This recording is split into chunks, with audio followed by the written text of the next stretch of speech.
Hello, it's so nice to have you here. My name is Sarah. I'm a speech pathologist with a surname that contains 8 syllables.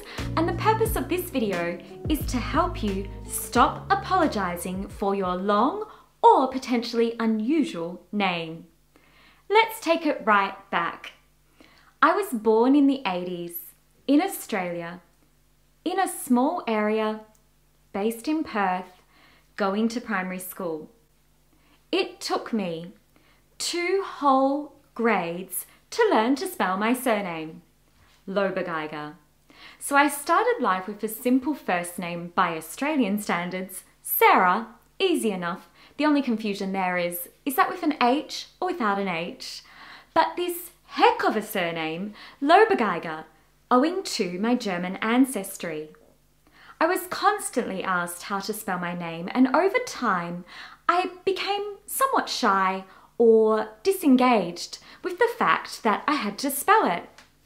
Although really proud about my surname and the fact that it was unique and different from absolutely everyone around me, heck, I couldn't even find people in the phone book with the same name as me, I still used to struggle over the phone, anywhere I'd go meeting people, and anytime I had a name badge, fielding off all the questions like, where are you from, and all of those wonderful things. Little did I know that I would fall in love and wish to include that part into my surname while still holding on to my family name.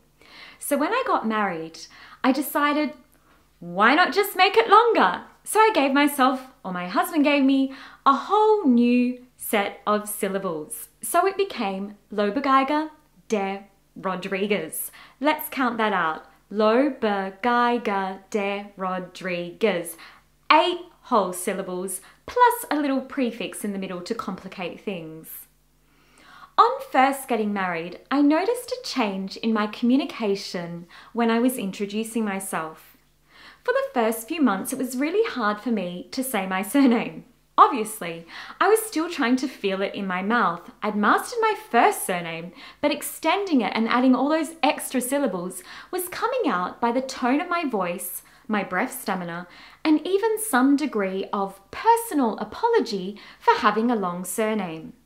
Now, I want to give you some reasons for why I chose to lengthen my surname. I hope you're interested. I did it purely to show that I'm married to a wonderful person who is Colombian, and I thought, let's get more Latino surnames out there into this world in Australia. Why not?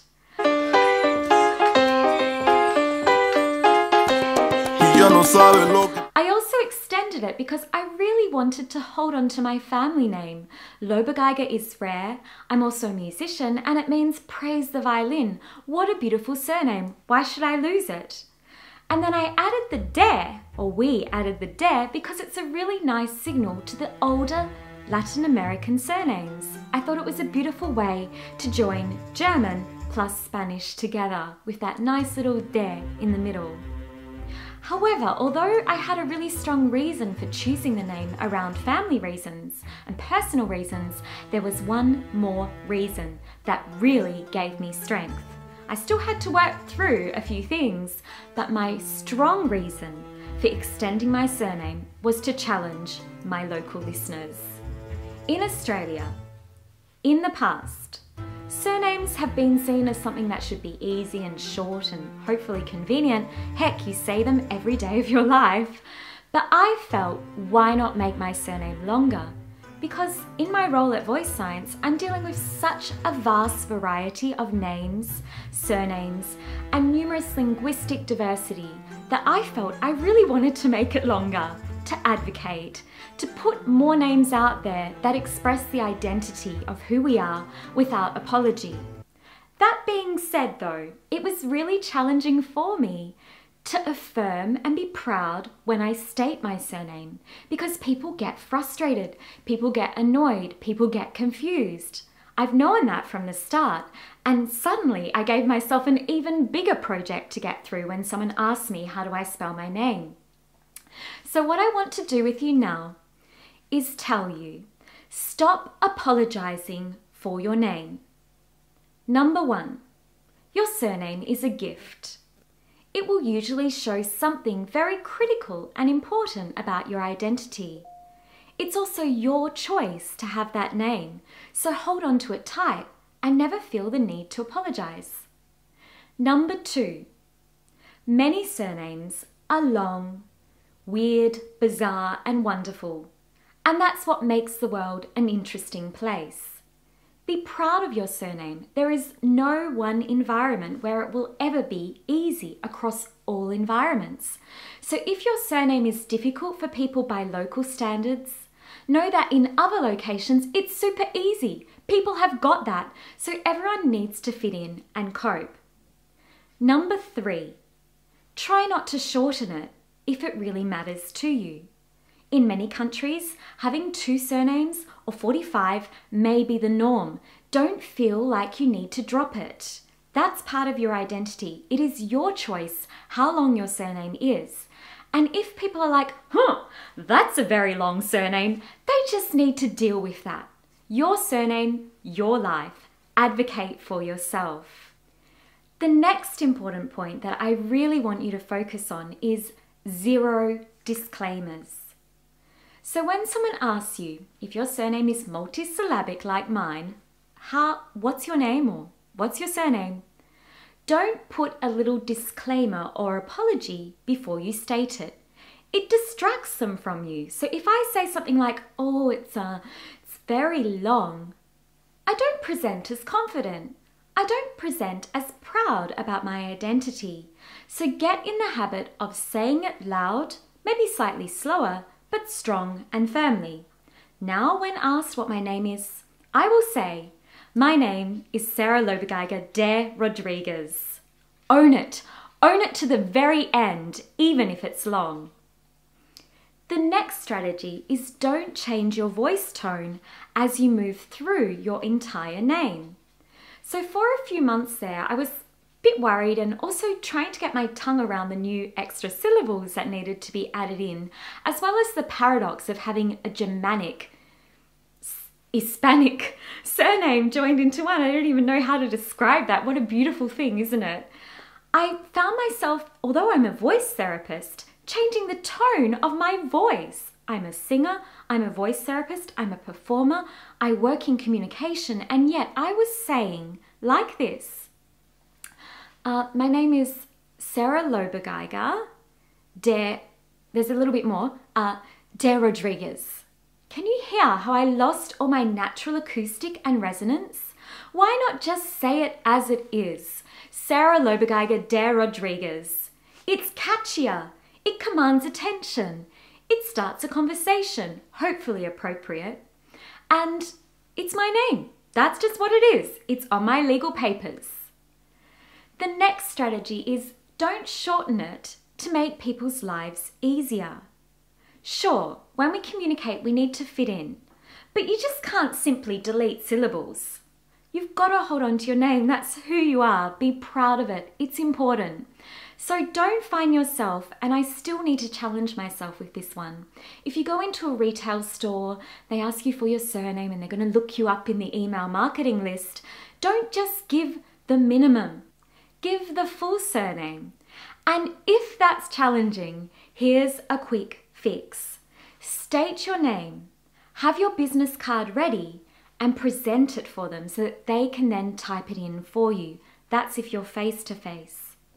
If you're on the phone and it's difficult for someone to get that name down, follow through in a written format. State to the person, listen, my name is Sarah Lobergeiger de Rodriguez. If you have difficulties with spelling that, that's okay. I can SMS the spelling to you shortly after our call or send you an email.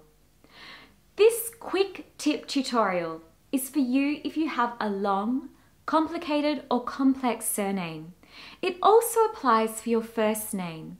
So it's up to you if you want to anglicize or make your name easier for English native speakers.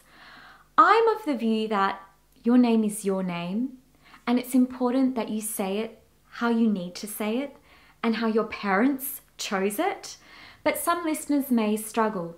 If that's the case, we've got some tricks that we can show you to help you get through that. So don't hesitate to let me know or head into Voice Science. These are some of the strategies that we work through in our elocution or pronunciation training programs, and I've put some links below for you. Voice Science is a clinic that is multi-diverse, affirming and practical. While we won't spend a whole session on how to say your name or how to help people understand your name, we will spend sessions on optimizing, empowering, and affirming your communication with science-based strategies. In the link below, you will find the one-page communication kit template that I have built for you to screen through aspects at a foundation level around your ability to communicate with impact. This cheat sheet is short, succinct, but action-packed, and it's going to give you some ideas to screen across your communication and start to think about areas that you need to amp up, empower, and affirm. You will learn more about the skills you need to communicate persuasively, assertively, and diplomatically. So make sure you score that before you get off this page today. My name is Sarah Lobigaiga de Rodriguez. Say it loud, say it proud, be it your first name or your last name, or even your job description. I hope that you found this video really helpful and that it will thread the needle for your communication power in the future when introducing yourself and saying your name. If you have any questions, don't hesitate to comment below. I will personally respond to those questions with care and thought, so I'd love to hear from you. Also, make sure you're watching out for your friends. If you have a friend or work contact who you think this video can help, be sure to just quickly shoot it across to them. I'd love that. Maybe it will help them brighten their day and their communication presence.